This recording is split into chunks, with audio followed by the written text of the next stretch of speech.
All right. I have a second time podcaster on with me here, Ryan Sapena from Seek Outside. I think he's my first second time guest. So Ryan, congratulations. That's a big deal. That's like getting to go on Rogan a couple of times, getting to go on the Tricer podcast twice in like 2 months, bro. Good for you. Yes, sir. Yeah, man. Well, I'm honored. Glad you had me on. I saw that you were doing the backpack series, and I figured I'd reach out and see if we could talk backpacks because we kind of bring a little bit something different to the table here. So I'm stoked. Yeah, it's cool because me and Ryan, we text a lot, like on hunting and different things, right? As like her friends, we have some of the same tags, or I try to get some same tags as him. And he texted me, he's like, dude, why am I not on your backpack series? And I'm like, I don't know. Like, I just didn't even really, it didn't register with me. And he sends me over the specs for these bags. And I'm like, oh my gosh, Ryan, you got to get on the backpack series. Let's add you onto this backpack series because your backpacks weigh like, they're the lightest backpacks in the industry. And they have an insane load rating. And I'm like, dude, like, I am very intrigued and very excited to have your guys' spin onto this series because definitely the lightest backpacks. Yeah, yeah, yeah. I mean, I think we approach it from a very different angle. Honestly, and we were kind of talking about this before the podcast here, but we're a little bit more popular amongst like ultralight backpackers, through hikers than we are with hunters, Mhm. which is interesting because the backpacks were designed out of they were inspired by hunting, they were inspired by essentially just trying to get as deep as you can for as light as as little weight possibility as little a weight penalty as possible. And but they've really taken off amongst backpackers because what we see, especially the customer service guys, what they hear is a lot of hyperlight is kind of like one of the big I was just gonna backpack. say Hyperlight, so keep going. Yep. Hyperlight's kind of the big, the popular ultralight pack now, and they're great. They're made out of Dyneema, which is what we make some tents out of.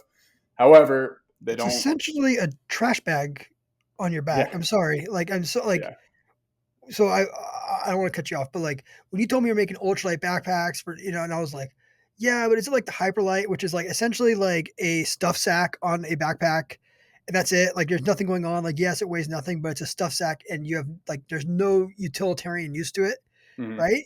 And then I was like, well, let me research this. I started looking at your packs, and I'm like, dude, these are legitimate hunting backpacks with a external frame. You can remove the bag, put meat in between it. Like this is a legitimate hunting backpack that weighs 3.5 pounds. And it's not a hyperlight, which yeah, I think is phenomenal. yeah, yeah. And so I'll kind of start off just talking about some of our philosophies that inspire our backpacks.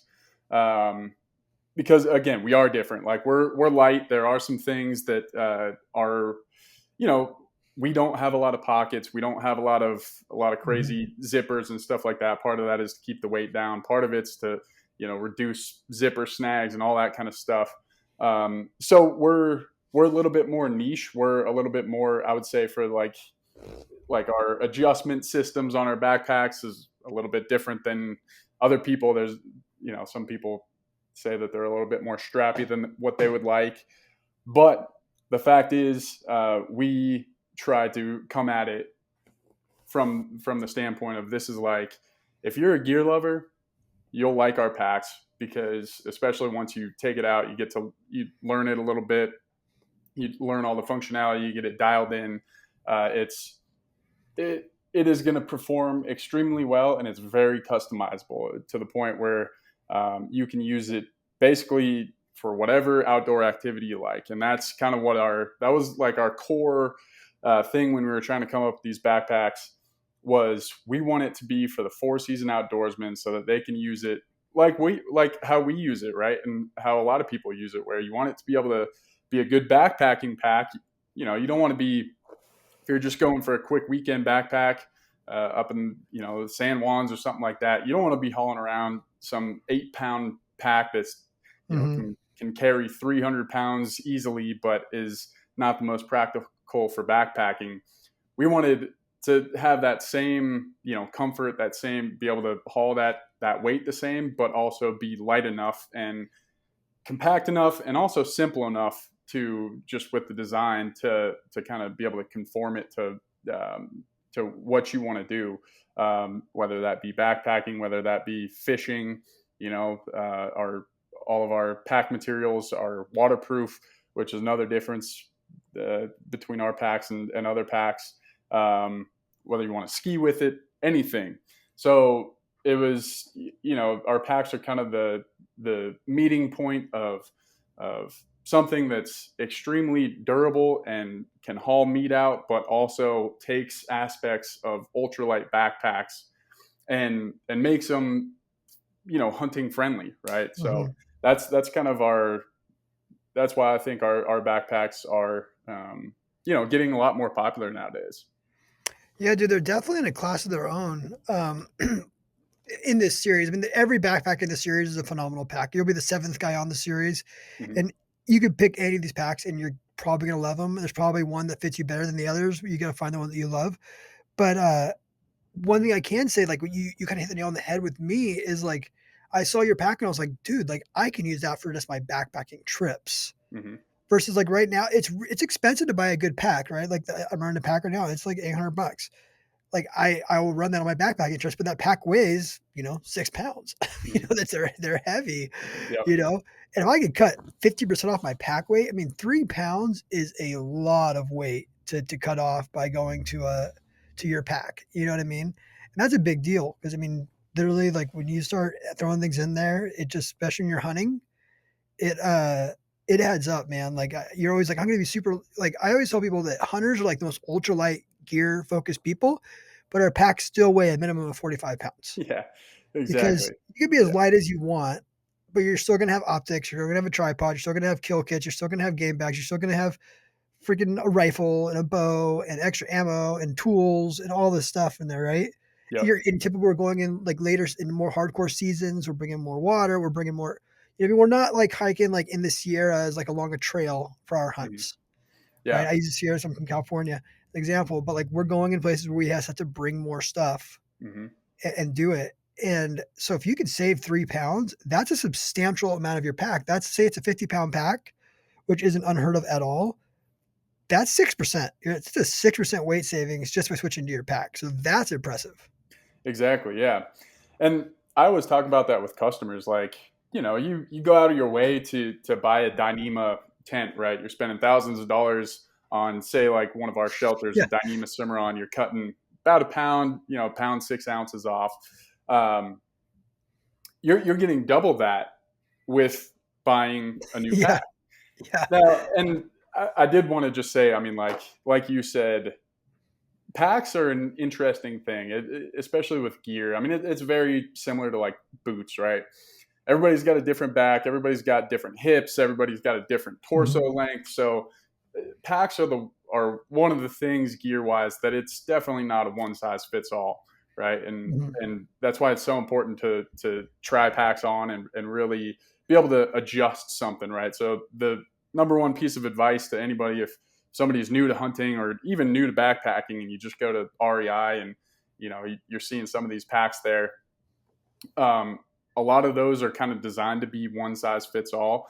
One of the benefits to going with a higher end pack company is there are going to be there's more adjustment in just like Mhm. the frame system, the harness, Mhm. the suspension. So, and that's probably the most important thing. Like you can have, kind of going back to like the ultralight backpack thing and why we get a lot of customers coming from the ultralight world is our packs. Yes, they're in that 3 pound range, which is, it's a little heavier than say like a hyperlight or some of those other ultralight bags. But the fact that you can adjust them more and the fact that they are comfortable with, Yeah. you have to do a 3 mile water haul or something like that, you're adding another, 16 pounds to your bag. Um, Having something that's light but is uncomfortable is counterproductive, and it's going to accomplish the exact opposite of what you're trying to accomplish in the beginning, with which is essentially just making your bag and your hike more comfortable. So adjustment is super important, and it's like you were saying. I mean, not all these pack companies now, especially in the hunting world, I think there's a lot of great innovation there, and people are just making badass stuff. So, Yeah. uh, but yeah, I mean, the the the pack world is very interesting. I mean, there's a lot of nuance to, and you can kind of get weighed down in the minutia, but of different fabrics and all that stuff, just like you can with tents. But the main thing is just having something that's comfortable, that is gonna carry as much stuff as you need to carry, and is gonna last a long time. So Yeah. And when I had Mark from EXO on, we were talking about this, and I was just saying, like, I truly do feel that your backpack, aside from your boots, is probably the most important piece of gear you're going to purchase hmm because you're going to wear it a lot, and you're going to have your whole camp in there. And then if you kill something, you're going to be wearing it out. So it's a choice that you don't want to take lightly. And honestly, what I tell people too is if they have a chance to go to like a Western Hunting Expo or a sheep show or something and go and try on all these packs, that's like a clutch thing to do, and actually try them and fit them to themselves, see what they like. Because like sometimes you put a pack on, you're like, this is not good. hmm And especially when you go to these shows, they'll actually put weight on your back. Like, oh, do you guys keep weight in your booth? Do you keep like 50-pound bags? we do. Yep. Yeah. So like you go get it, like you go to Seek's booth at, I'm sure it'll be at Sheep Show, she'll be at Western Hunting Expo. hmm They will put a 50-pound bag weight in your back, and then you walk around the show with it. Hey, go walk a couple aisles, then hmm come back, then make that call. hmm Um, it's like everything. It's like buying boots. Like everything feels good in the store, and so you go do side hills, for 4 miles, and shale. Then it's like, oh, I hate these boots. Yeah. Um, it's good to actually try them on, and like you said, backpacks are like flagship boats now. Everyone's making great ones. Mm. I'm just really impressed with the perspective you guys took on it and the angle you guys took on it. And I kind of want to get into like how you got them so light, because instantly when I think light, I think not strong, hmm which I know for Tricer is not true because we do ultra stable. And your packs are ultra light, but they're also ultra durable, which I think is really neat because you have like a 200-pound rating on them. 150, was it 150, 200? Well, the frame is 300 Dang, it's before it crazy. bends. Yeah, so it's aluminum. Yeah, yeah. Let's So talk. Let's talk. basically, We've been doing it this way, so let's talk about frame first. We've been doing it, and so let's talk about the frame first on that pack. What's going on with it? yeah. So our frame's pretty sweet. I really like the concept of it. So we actually have a patent on our frame, and kind of what's different about our frame is it's aluminum, and it is basically two separate pieces, and at the bottom it connects. So what that allows is for that frame to actually twist. You know, Really? so yeah, so like if you're shooting a bow, right, with your pack on, Hmm. now let's be honest. I mean, if you got the adrenaline going and stuff like that, you're probably not going to notice a little bit of extra twist there. But I think like when you're hiking,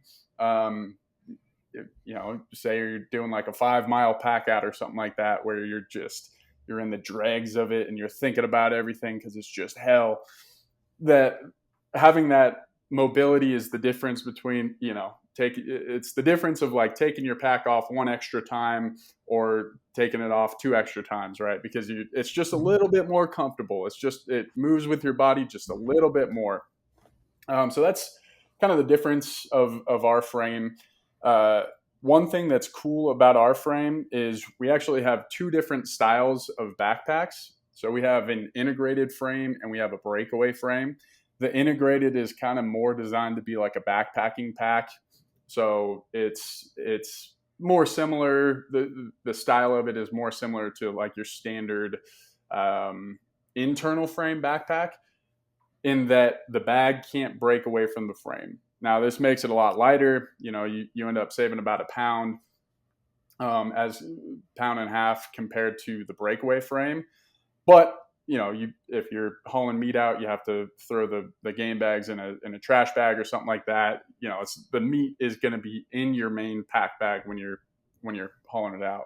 But the cool thing about our frame is like if you buy a breakaway frame, breakaway bag, and you want to go to integrated later down the line, you can actually pull those frame components off of your breakaway, your Revo frame, which is what we call kind of like our main breakaway bag or frame system.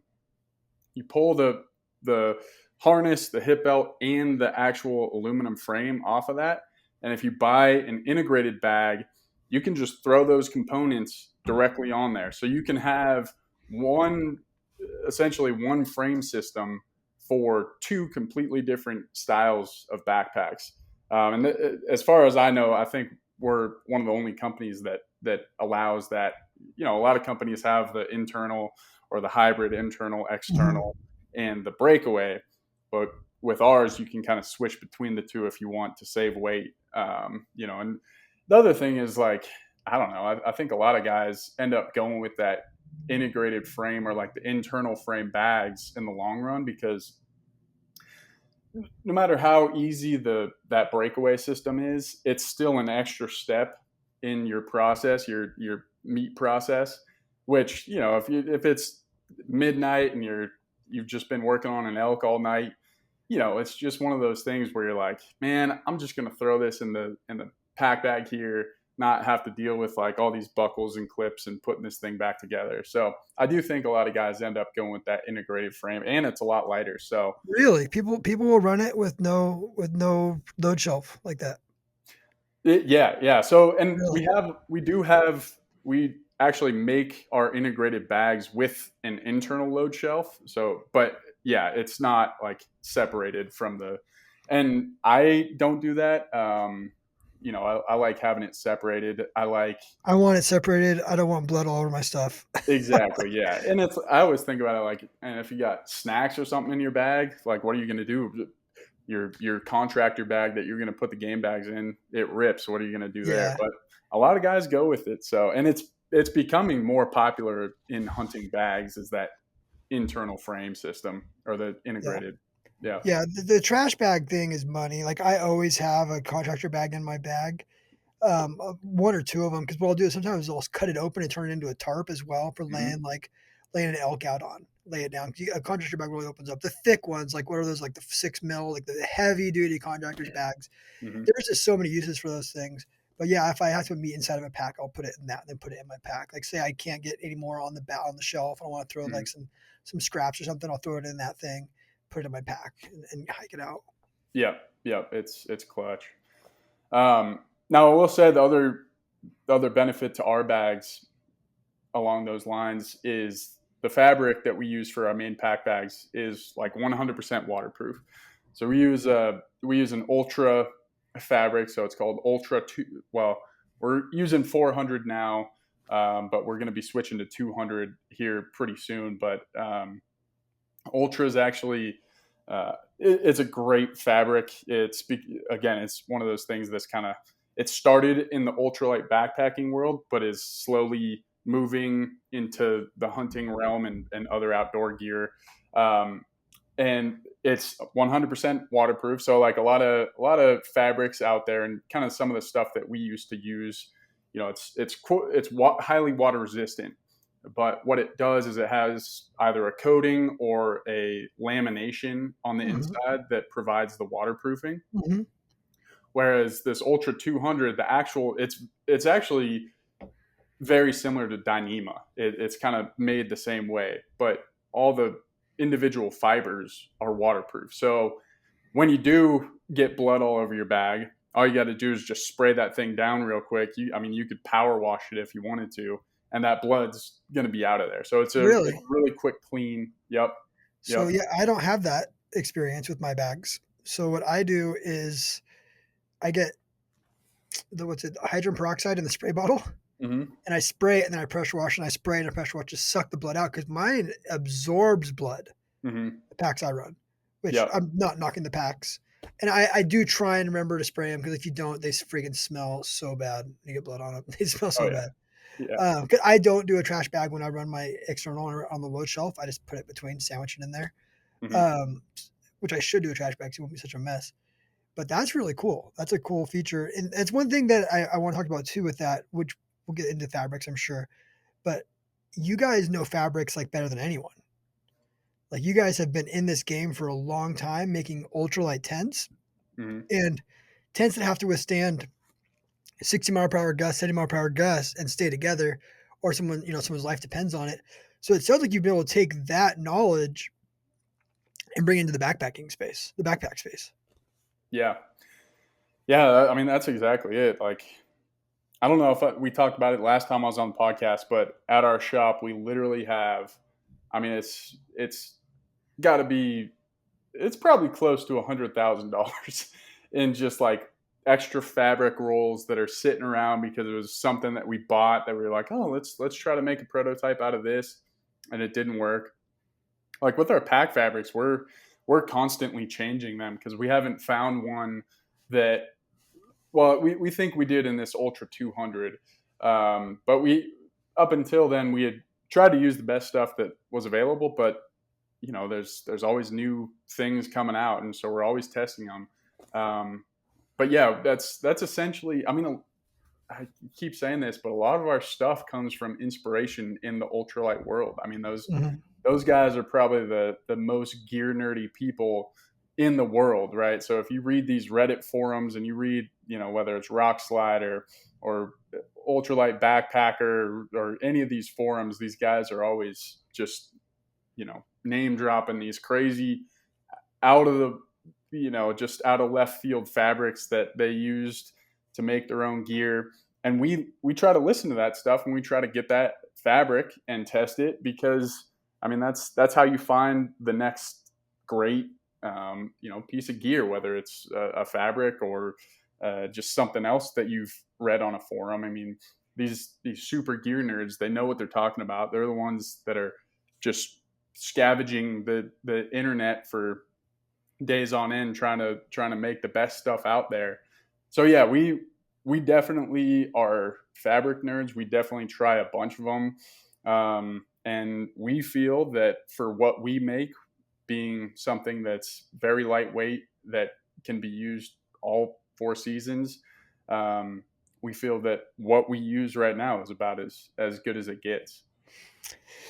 Yeah, it's awesome. So before I move on, I'm going to go to hip belts next. But before I move on from that, you couple things. One, if you're listening to this and you're like, oh, I don't want to get an aluminum frame, I want carbon fiber. I can tell you a few things. One, you could probably get better tolerances out of aluminum, and aluminum is going to be just as strong. And there, you should not be discouraged because it's not carbon fiber. Carbon fiber is sexy. I make tripods out of carbon fiber; they're awesome. But when it comes to certain manufacturing, sometimes we've kind of overdone like titanium or a carbon fiber, where aluminum is just like a phenomenal. It's probably lighter. Honestly, the way they're doing it, with just using the frame, it's Mm-hmm. probably a lighter system than making a carbon fiber backing. It's probably where they're getting a lot of their weight savings. So don't get discouraged by hearing that because it's we've kind of all people kind of there's kind of waves and flows. And for you guys to be doing something a little different like this with your two-piece frame like that, like and making aluminum, that actually is really intriguing to me, not discouraging to me at all. Yeah. Well, and that's one of the big benefits of carbon fiber, especially in pack frames, is it does have a little bit of flex to it as Mhm. opposed to like, I mean, a lot of people when they hear aluminum frame, they're thinking of the old school, Yeah, neon colored Charlie pack Brown. frame. Exactly. Yeah. Yeah. Like the old, like the outfitters used to use. Um, but I assure you, like what we do it's very different. And I mean, the weight speaks for itself, right? I mean, it's very light. It's easy to replace, right? So if for some reason you run over your frame with your truck, right? Instead of with some of these like carbon fiber when it's molded or shaped, if that happens, you got to replace the whole new back panel. With ours, you just get one of those pieces of the aluminum frame, and your pack is as good as new. So it is aluminum, and I think for anybody that's pays attention to Rock Slide, we have been testing out a carbon fiber frame. We've gone through a couple iterations of it. It's just not to the point where we're ready for it yet. We want to make sure that it truly is better than what we have right now, and it's just not to that point yet. So who knows? Coming up soon, you might see a carbon fiber frame, or maybe not. It might not get to that point, but we are working with it. We're trying to see how we could make it work. So before we move on to the hip belt, I don't know if you touched on this. Do you guys make more than one frame, like a large and a small, or is one frame fit all? So it's kind of both. So we make one frame. So every backpack that we send, well, we make two, because we also have a flight series, which is like true ultralight, but it's kind of in a different realm. Well, so like, let's stick with the backpack, the hunting one. The was it M2? M2 is what it's called. The Revolution frame. Okay. Yep. So that is one, you buy any integrated or breakaway bag, any of our main backpacks, you're going to get the same frame, but we sell them with like frame extensions. So that's how you switch from like a 24 to a 26 to a 28-inch frame. Oh, okay. Yeah. And they're basically just pieces so our frame is field adjustable, right? So, one frame height might be better for just hiking around, right? I mean, if you have this super huge frame that's great for hauling meat, but sticks up above your head, it's not going to be the best for walking around. You're not going to be able to put your head, but move your head around. It's going to be clunky. Mm-hmm. But if you're carrying a bunch of meat out, you probably want a little bit taller frame. That's going to help with the load. Yeah, I like a tall frame. Yeah. So what we do is our frame, you just undo basically two buckles and you can slide that thing out. And we sell these frame extensions. It's basically just a piece of aluminum that slides on top of the frame there on each side. And then you can put it back in there. So it's field adjustable, or, if you want a 26-inch frame, you just install those before you go out. So it is like they all come with the same size frame, but we sell frame extensions to be able to change that. Gotcha. That's really neat. I like having a modular frame, so that way it's not just, you're not pigeonholed. If I want to pass it to my kids, I can do that. It just makes it a little more easy to move around within the family, right? I've got 5 hunters underneath me coming up. Actually, 4. My daughter won't hunt, but whatever. The other ones, they all want to kill stuff and they have fun. All right, so you got that. Now let's go to the hip belt, right? Because I feel like that's something that's overlooked, but is so important. Is the hip belt for me? Like I used to have a lot of hip issues, and I think a lot of it is from just going to the gym now, getting more stretched out. But like I've found like some of the newer packs I've been using, they just fit my hip better, and they actually reduce some of the shift, because that's kind of good to me, is that shift, and they cinch down better. Tell me about your hip belt. How many sizes are there? Is there one size fits all? What's going on with that? Yeah, so we have a bunch of different sizes. Our hip belt is it's a 4-way directional pull. So basically there's a lot of adjustment. So instead of one big buckle in the middle, there's essentially 2 buckles, so that there's like 4 adjustment points. And what that allows is for you to, if you ever are dealing with hip belt slip or something like that, or you just have a bunch of weight on your back, what you can do is you can really like cinch down on that top adjustment point on both sides. Mm-hmm. What that's kind of going to do is it's going to create like a little platform to sit on your hips. So that's something that's a little bit unique with ours. We use Ultra Grid for the fabric on the hip belt, which is, again, it's not quite as waterproof as the Ultra 200, but it's still very water resistant. So you're not like the rope, like the 1/4-inch squares with the rope in it. Am I correct with that? Yep, okay. Exactly. Okay. And I think Kafaru is using that on a bag now. Yeah. And it's super light, doesn't soak up water, so you're not going to get a bunch of weight added to your pack, because that's one thing that a lot of guys don't think about, like especially with some of those those 500 denier Cordura military bags that you see at a surplus store like Sportsman's or something like that. That fabric, yes, it's not waterproof, so water can get into your stuff, but it's also that material is going to soak up water. And we've done tests. You can, like, if you have a material that soaks up water on your pack, you can add 3 or 4 pounds of water weight Easily, to your easily. bag if it's not shedding water. So that's why, having something that's at least water resistant is so important. I will say, and so our packs don't come with a lumbar pad like standard, so it's kind of like an add-on thing. And we do that because our lumbar pad is adjustable. So there's 3 layers Mhm. of foam inside of it, and you can pull them out as you wish, or you can just take the lumbar pad off completely.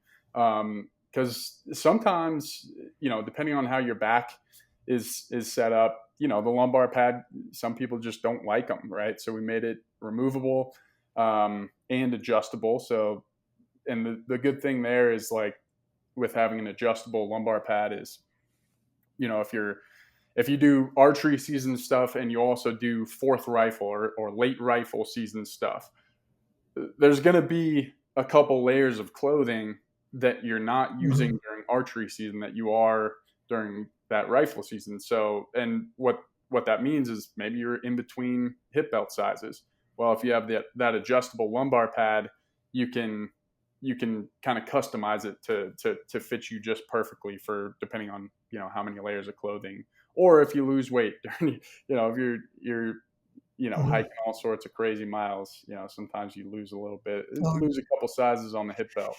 guaranteed all my gains will be gone by December.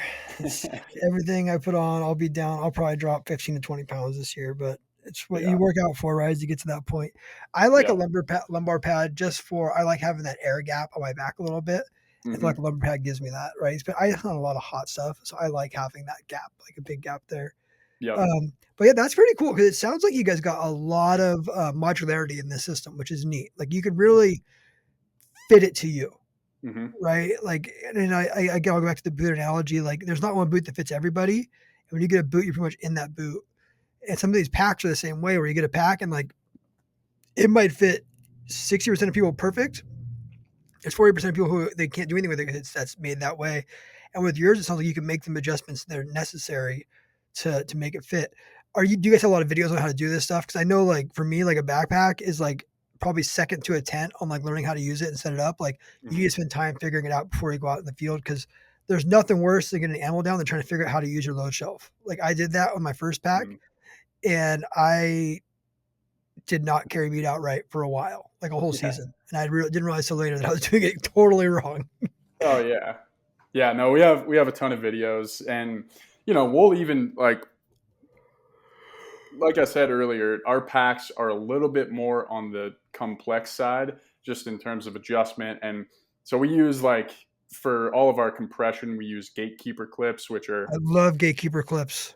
yeah, they're I great. love gatekeeper clips. They're awesome. Everyone should Yeah. use gatekeeper clips. Everyone else, backpack companies, listen to this guy. Gatekeeper clips, please. They're great because they're, like you said, they're modular. You can move them around to basically do whatever. And you But don't have like the gap of like two clips together, which is like 2 inches. So then you run exactly. that with a gatekeeper clip. If you guys don't know what it is, it's just like a small piece of plastic that has like almost like a carabiner built into it. Sort of. That's the only way I can Mhm. really describe it. A small one. You can clip it on your pack. So I have a bunch of them that I use on like all my packs. I kind of move them pack to pack on the Molly webbing, and you can tighten down. They're really great, especially for hauling meat and stuff. You're not having to worry about the clipping. You just put it on each side, tighten it up from each side. Then they're slick. But go Yeah. ahead. And that's a great description. I've never thought about using that in describing them to people, is that they are very similar to a carabiner, that there's like that clip, they lock in more so than a Yeah, they carabiner, but lock that's a great description. So I in. might have to steal that from you. But yeah, the only downside there is we do have like a bunch of loops on the pack. Mhm. And I feel like some people, especially if you don't watch the YouTube videos, the YouTube videos I think are great with kind of describing the whole system, and you can get there. But, and I do this too, but sometimes you get something in the mail and you just throw the instructions away. You're like, I got this, man. I can figure this out. And then, we get calls or we get emails, people saying, hey, is this loop in the right spot? Or, hey, is this I can't figure it out. And it's like, well, first off, those loops are there because you can use it however you want. whatever way suits your purpose there. But we also do have, we have a video kind of describing this whole thing. So yeah, we have lots of instructions there. And we also, if somebody's really confused, we've done Zoom video calls, right, to help them with fitting. If you got issues, you just send in a picture. We can usually tell you what the issue is right away. So Dude, yeah, I definitely just a saw learning. you on Instagram, like taking a customer service call by the tent. Yeah, yeah, yeah. And That was we were on a turkey hunt this last year, and we just happened to be in cell service, and I I was just like, you know what, screw it, I'll take this customer service call. My buddy Austin has done one on a duck hunt before, so we're really giving you the straight from the field advice there. yeah, I appreciate that, and I know my customers do too. Like, I'm the one that's going to call you generally. Like, we have a customer service rep, right? There's kind of like a barrier between because I would call everybody. Um, Hmm. so, but like, it goes so far to actually be able to talk to a person like in America that could talk to you and call you and go over it with you. Like that, I saw that, I was like, that's really cool. Seek outside to do something like that, to be that approachable and that easy to get a hold of and actually talk to somebody there. So that was really neat. Sorry. Yeah, yeah. On on the gatekeeper clips, all these loops. This is a little bit off topic. When you're strapping meat to your frame, I'm an X guy. Are you an X guy, or do you go straight across? Um, so with our load shelf, you don't really have to, because it's basically like a piece of fabric that wraps around. Um, I basically always just kind of how ours is designed is just to go straight to the sides. Oh, really? So So not yeah, not over the meat. correct. Yeah, and Oh, if I'm hauling out like something like a bunch of scraps or something like that where it's like floppy and it's poking out of one side, then I'll just go straight across. But kind of the way ours is designed is just to go directly straight to the sides because we have loops like right where the load shelf kind of would wrap around the quarter. So you just go straight to the side and then you actually use the pack to kind of compress it from the backside. when you're saying straight to the side, do you mean over the meat or straight from the pack to the frame? Uh, so straight from the load, because basically how our load shelf is it's like its own individual piece. Like there's a lot of load shelves that go kind of in between the frame and the pack.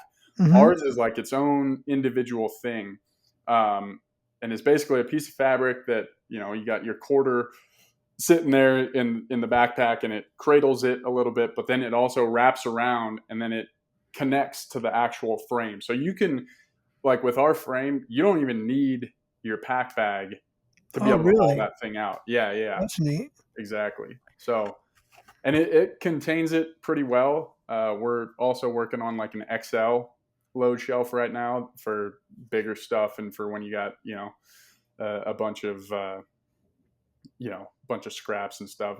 That's the one time that I will use like an X or just get creative with gatekeepers is when you have the back straps and tenderloins and Yeah, it's maybe like some basically like a scraps. floppy sack of meat. Oh yeah, it's the worst to try to hook up there. Yeah. Yeah. So But yeah. that's such a good feeling though. Like I'm so jazzed right now on hunting season. Just thinking about that right now. I'm thinking about like a warm sack of meat and just strapping that thing down right now and like pushing on it and like having it in my pack. I can't wait. Oh man. Dude, that's Yeah. such a good like only people who understand that as hunters, like that feeling right there. Just like I can't wait for that. Dude, I'm jonesing right now. Dude, this time of year it's almost like especially I went to my elk spot like 2 weeks ago and I was just checking out this mountain for 2 days, and I just have that mountain just singed in my brain. So it's like every time I close my eyes, it's like, or anytime I'm not thinking about anything, that's like the image that comes to my mind. So this time of year, I really do feel like an addict, like just like, Yeah. oh, it's crazy. Yeah, I'm like dropping dimes right now with my bow too. I'm shooting it so good the last few weeks, and we're Nice. leaving for Hawaii in like 10 days to go hunt axis here, archery only. We're leaving the rifles at home, and then Heck it's yeah. archery elk. So I think this series will probably come out like, or your show will probably come out right before elk season. Okay. But man, I am just like, I can't stop thinking about archery hunting right now and getting out there and chasing them. So yeah, it gets me all jonesed up and excited. I know. All right, so we got your frame, we got your hip belt, We kind of talk about how we're putting meat on this pack. Let's talk about the bag itself because it's Mm-hmm. unique and it's Mm-hmm. definitely it's a style, right? Like it's something that there's certain guys who are gonna be like, I absolutely love Mm-hmm. this pack. So let's talk about the bag itself. And there are multiple bags, correct? There's multiple sizes. We do. Yep. Yep. So our smallest one is, well, we used to sell 3,500, uh, but basically we go from like 3,500 to 6,300 cubic inches. So, somewhere in the 60-liter range to like Mhm. 100 liters. And they're all very similar. I mean, there's some pocketing differences there. Our I would say our most popular packs run on it's the names are like Goshawk Uniweep, right? So those are the styles that are probably the most popular, and it makes sense because they're probably the most different from anything else out there because they run on what's called a Talon system. So these bags, they don't have any like face pocketing, right? So if you're looking at the back of the bag, there's no zipper pocket, there's nothing on it. It's just completely blank. However, there are loops on the side for a Talon, and that's kind of like our replacement Talon system. And our theory there is, you know, this Talon is basically a removable face pocket, but it gives you the added benefit of being able to compress whatever the heck you want in between your bag Mhm. and this Talon. So it's like having a pocket, but it's a little bit more, there's more utility out of it. So those are probably the most popular. We don't have, and that's one of the ways we cut weight is we don't have a lot of like internal pockets. Mhm. We do have a couple bags that have more pocketing options, but I mean that's one of the ways you cut weight is less zippers, less stitching. It also helps with the waterproofing. Yeah, I Um, like this style, by the way. Like I'm a big fan of no pockets inside because like pockets just breed a place for me to put things and lose them. yeah. I'm a big fan of like bags, like Hmm. not Ziploc bags too for food, but of like what were those? Not compression bags, Stuff whatever. sacks. Stuff sack Yeah. style, like the zipper bags, whatever. Right? Everyone, Yep. Possibles all, pouches. all of Yeah. you guys make these little pouches, right? Like a pencil pouch Mhm. when you're in high school or you're in elementary school, but they're bigger now. Yeah. And like using your system, I'm able to use that those bags and have like my kill kit, my med kit, my freaking camp kit, whatever it is, and have all these things in there and just pull those out as I need them, rather than Yep. having everything in a pocket. You know what I mean? Hmm. Yeah, and I mean, you forget what pocket it's in, whereas like those possibles pouches, you can write on them with a Sharpie, and Yep. this is my med kit, whatever. So yeah, but like I said, I mean, we do have a couple options for people that like a little bit more pocketing. But the Goshawks and Uniweeps are by far probably our most popular options. We also make couple cool accessories for those bags. Just going back to the modularity, that's really what we're going for here. So, Mhm. like, one of the cool things about our backpacks is if you do have a Talon, and especially if you get a breakaway bag, right? Say you get something down, you get an elk down, you take your first load down to camp with your main pack bag, but it's a long haul to get back up to the spot that you got the animal down, and you don't want to be lugging around any extra weight or some bulky bag getting in the way. So what you can do is you can actually rip that pack bag off, and with that Talon, you have probably 700 to 800 cubic inches to store like a rain jacket, some food, Oh, I maybe a got you. water bottle. You just throw that thing right on the back with that load shelf in there, and you're good to go. It's like it's a perfect little day pack that's non-intrusive. It's very slim, super easy to use. So that just kind of speaks to the modularity. But we do have a couple of accessories that are pretty awesome.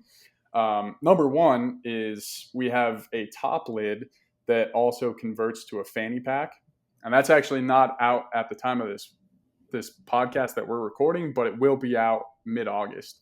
Um, it's super awesome. So the perfect, so it's basically a top lid. It functions sits right on top of the bag, just like any other top lid would. But it actually has a couple of straps, hip belt straps that wrap around, that can actually be folded inside the top lid to make it, so that you don't have these long things sticking off the side of the top lid. But it's a perfect fanny pack, so you can use it. I think it's really cool because you can use it. It's like a piece of gear. Like you get a normal top lid on your Mhm. backpack. You're only using it when you're backpacking, right, or hunting. The top lid that converts to the hip pack or fanny pack, I mean, I use that thing for fly fishing all the time. It's got MOLLE attachments, so you can hook up whatever you want. You can take it at, we were just at Mountain Archery Festival. I used it as my main day pack. You can fit an Nalgene in it and lots of snacks or whatever you want.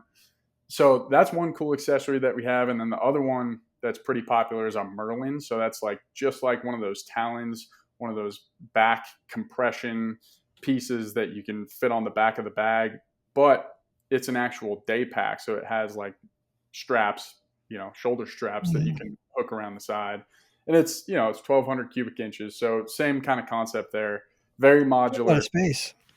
Yeah, exactly. I mean, if you're doing winter camping or late season stuff, if you have like a 4,800 cubic inch bag, sometimes that's just not enough for the extra insulated Mhm. sleeping pad, for the extra insulated sleeping bag.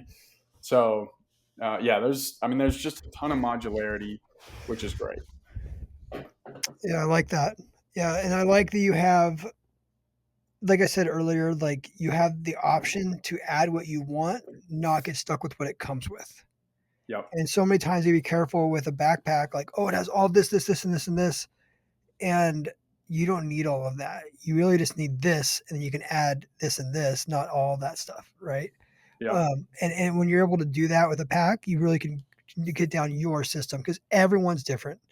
Like you can go watch every video that I put out or Ryan puts out or freaking whoever with their Ryan Lampert's backpack breakdown. It's not gonna be the same for you. Hmm. Everyone has different needs, desires, comfort levels, right? And it's good to be able to have a backpack you can modularly just design to you. And I think you guys have really hit that on the head with this thing. Yeah. I mean, shoot, man, it's similar to the tripods, right? I mean, you have one tripod, but you can hook up your phone, you can hook up your spotting scope. You got the bino Yeah, you adapter. don't got to buy all the accessories. Just buy the ones that you need. Yeah, yeah, and you can use it year round. I mean, I think that's so important, like especially nowadays, just with man, like I just every season I'm looking for an extra thing every year to be able to get me outside. Yep. And if you can have one piece of gear that instead of buying four different pieces of gear, it makes the world a difference. Yep, 100%, dude. I am thoroughly impressed with this backpack. I'm hoping to mess with it a little bit when we're at some of these shows together this year. Go try it on and walking down some aisles with you guys. I am running your Seek Twilight on the vast majority of my hunts this year. The ones when I'm backpacking, I'll be running your stuff, and I can only imagine that same ingenuity and the innovative mind went into these packs, and I'm excited. And if you are listening to this series, hands down, this backpack wins on the lightness. Ultralight. If you're like an ultralight guy looking for ultralight pack, but it's also super durable and capable of carrying a lot of weight, this might be the backpack for you. So check them out. Seek Outside. Ryan, you want to close anything? Where do we find you guys? Where do we buy these packs at? Yeah, seekoutside.com. I mean, by the time that this podcast has come out, I believe that we should have a couple cool new packs out that should be just in time for hunting season. So check them out and give us a call if you have any questions. I mean, you might talk to me, you might talk to somebody else, but I'd be happy to, you know, get give you my in-person experience with them all, and feel free to ask questions. So yeah, but thanks, man. Thanks for having me on, and yeah, love it. Awesome, dude. Yeah, we're gonna get off the air right now, and we're gonna talk about Ryan's elk hunt because I got point crept on it, and I'm still pissed off at him for drawing the tag. So, thanks, guys. Go check out Seek Outside. Fun podcast, dude. Let's do it again. Yep, no doubt.